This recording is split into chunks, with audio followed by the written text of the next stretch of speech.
Hey everyone, I'm Coach Kozak from HASfit, and today I want to share with you 3 foods to stop eating if you want a healthy and lean body.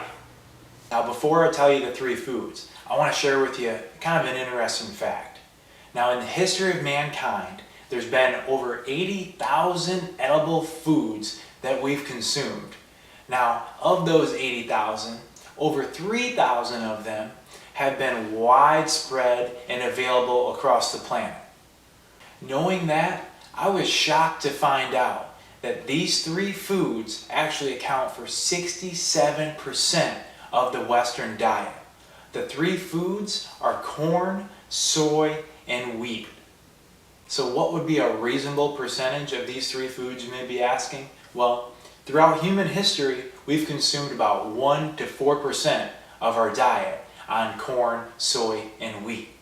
So it's no surprise that now that we're eating 67% of our diet consisting of those 3 foods, that we have so many health problems. It's not a surprise that we have so many intolerances and allergies to these foods, like gluten intolerance, because the human body was just never meant to consume these foods in such massive quantities. Keep in mind that the massive consumption of corn, soy, and wheat is a relatively new phenomenon. Now this phenomenon is strictly economically based because of the multi-billion-dollar corn, soy, and wheat businesses. Now you may be thinking to yourself, Coach Kozak, I don't eat that much corn, soy, or wheat. Well, the truth is you may not even realize it because it's put into all of our food as fillers and additives like high fructose corn syrup, corn oil, soybean oil, refined wheat flour. The list goes on and on and on with all of these synthetic, man-made foods. Chances are, every time you eat a processed food, you're getting some form of either soy, wheat, or corn. I mean, the other day I picked up a bag of sweet potato chips, and I was like, this is great. I love sweet potatoes and I love chips, so this has got to be perfect for me. I turn the bag over and I start reading the ingredient list, which is what I always do and which is what you should do as well. And the first ingredient is corn. And somewhere maybe 5th or 6th ingredient down was sweet potato powder. So I was like, okay, wait a second. These aren't sweet potato chips. These are corn chips that somebody sprinkled a little sweet potato into. So you'd be surprised at how frequently you're getting your corn, soy, and wheat fed to you when it's not really what you're looking for. There's a very simple reason as to why it gets put into all of our food. It's cheap.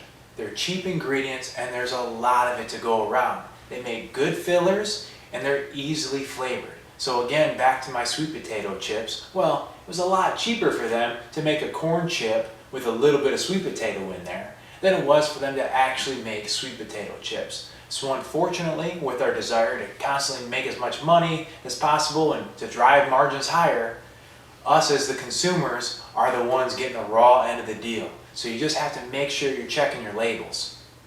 Now, I could write a whole book on why it's so unhealthy to consume 60% of our calories from corn, soy, and wheat. But I'm going to be brief and just throw out a couple here.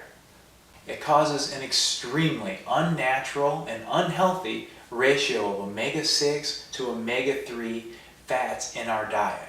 Now, a natural ratio would be around a 2-to-1 or 1-to-1 ratio. Now, most of us actually have a 30-to-1 ratio. This causes inflammation in our bodies, which is a leading cause of disease, cancer, and even weight gain. Increased problems with gluten intolerance. Now, we're still learning more and more every day about exactly what gluten intolerances do to our bodies, but we know it causes everything from an upset stomach to migraine headaches.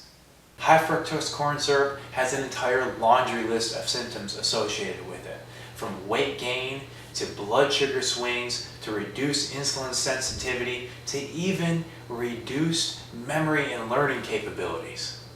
Soy and corn are the 2 most genetically modified crops there are, causing more pesticides and herbicides to be used, which act as xenoestrogens, which when in the body can cause hormone disruption in women, man boobs in men, and increased belly fat. And the list goes on and on and on. So what can you do to prevent so much corn, soy, and wheat consumption in your diets? Well, You can shop along the outside of the grocery store buying unprocessed foods. You can prepare your meals ahead of time so that way you have control over exactly what it is you're eating. Try avoiding eating fast food, and above all else, check the labels of the food that you're eating and eat responsibly. Don't fall victim to clever marketing like me and my sweet potato chips. Turn the package around and actually see what the foods you're eating are made of.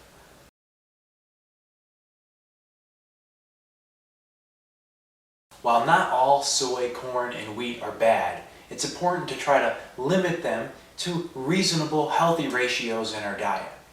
If you like this video today, go ahead and check out HASfit's vlog where I have more videos there. We also have hundreds of free workout routines, our free meal plans to lose or gain weight, as well as our complete 30 to 90 day fitness programs. Please do me a huge favor and subscribe to our YouTube channel. It'll really help us keep this great service free.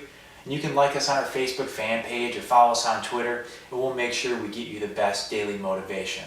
Speaking of motivation, you can also pick up our new HASfit Interactive Trainer app that you can take with you wherever you go. I'm Coach Kozak from HASfit, and I'll see you at your next workout.